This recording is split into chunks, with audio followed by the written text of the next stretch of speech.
Thank you, Mr. President.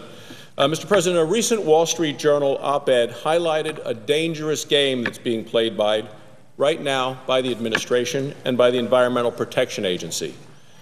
And it's a game that's being played with the American public, and I have great concerns. The piece in the Wall Street Journal was entitled, "Reckless Endangerment. The Obama EPA Plays Dirty Harry on Cap and Trade." The article refers to the Russian roulette style of negotiating that is going on right now by cap and tax advocates who want to pass the president's energy tax in this Congress. The administration and a majority of the leadership in the House and the Senate have created a regulatory ticking time bomb. It's called the Environmental Protection Agency's endangerment finding. Well, they want to use this ticking time bomb as a threat to get the president's energy tax passed. They're putting this regulatory time bomb on the kitchen table of Americans all across the country. The message to Americans: your tax money or your livelihood. Now, this is not an idle threat. If allowed to proceed, the irresponsible use of the Clean Air Act will require the EPA to regulate any building, any structure, any facility, any installation that emits above a certain amount of carbon dioxide. The result would be thousands of lost jobs with no environmental benefit to be seen from it. Hospitals, schools, farms, commercial buildings, and nursing homes will be required to obtain pre-construction permits for their activities.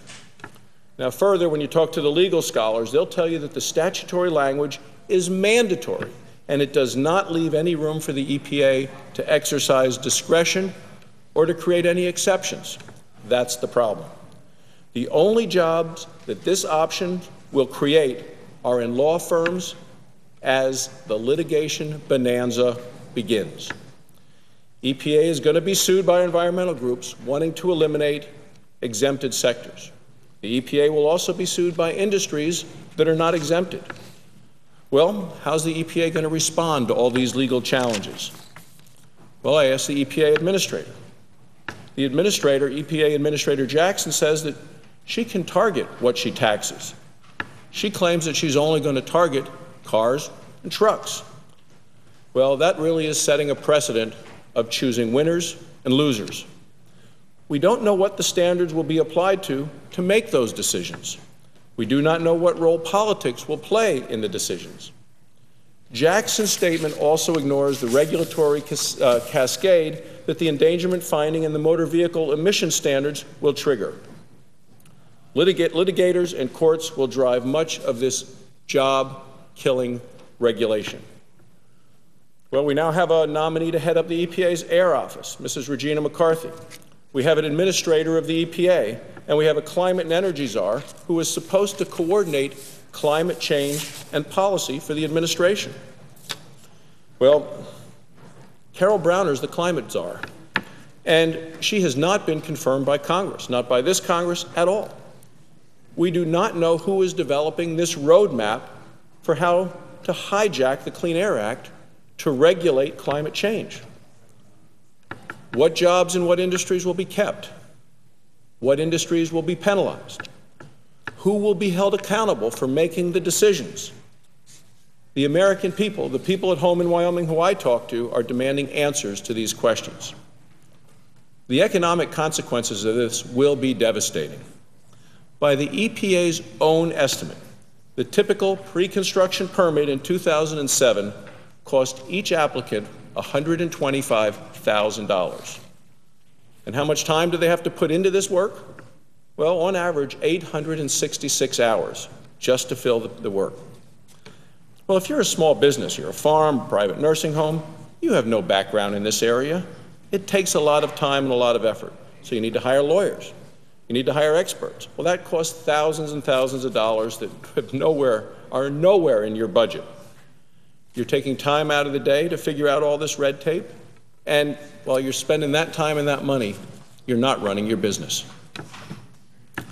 This is going to create such a fog of uncertainty uncertainty with investors, uncertainty with small businesses.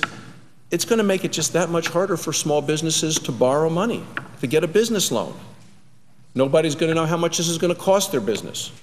Well, if you take a look at our economic situation, with lending in this country really having slowed down significantly, this is hardly the right move now for our country and for our economy.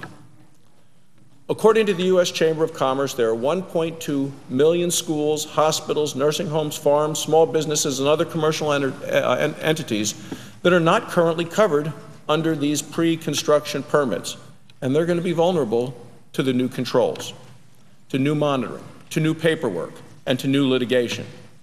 If even 1% of these 1.2 million have to get pre-construction permits, well, that would mean 12,000 new pre-construction permits this year.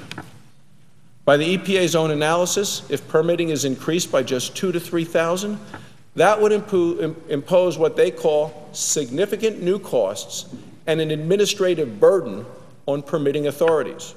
Well, how much of a burden? How much costs? Those permitting authorities are the EPA and the 43 states that participate in the program. This is what the EPA said. The EPA said that the burden, quote, could overwhelm permitting authorities, close quote. The net result of all of this is going to be thousands of jobs lost. According to the Heritage Foundation, the job losses are estimated to reach 800,000. Well, if Carol Brown or Administrator Jackson or Mrs. McCarthy cannot tell us how they will protect American jobs from court challenges, if they can't tell us by what legal authority they can pick the winners and the losers, if they cannot provide economic certainty to lenders and small businesses, if they do not know how they will process all the thousands of new pre-construction permits, then they should take this option that they have proposed, this option that kills jobs, and they should take it off the table. Mr. President, I've tried to get answers to these questions by the nominee who will most directly oversee this process, Mrs. McCarthy. I placed a hold on her nomination because these are questions that still need to be answered. I am committed to working with her in a constructive way to get answers to the questions, because I believe we do need to chart a new course, a course that makes American energy as clean as we can, as fast as we can, without hurting small businesses and without raising energy prices on American families. Mr. President, we should start by not taking any clean energy source off the table. That means fossil fuels fitting with new carbon capture technology. That means exploring for oil and natural gas in an environmentally friendly way, using new technologies. That means promoting carbon-neutral nuclear energy. That means funding renewable energy, such as wind and solar and geothermal, hydropower. We need it all, Mr. President. And above all of the above energy approach is the key to solving our energy problems for this nation. I look forward to working with my colleagues on both sides of the aisle to achieve this goal for America. Mr. President, I yield the floor and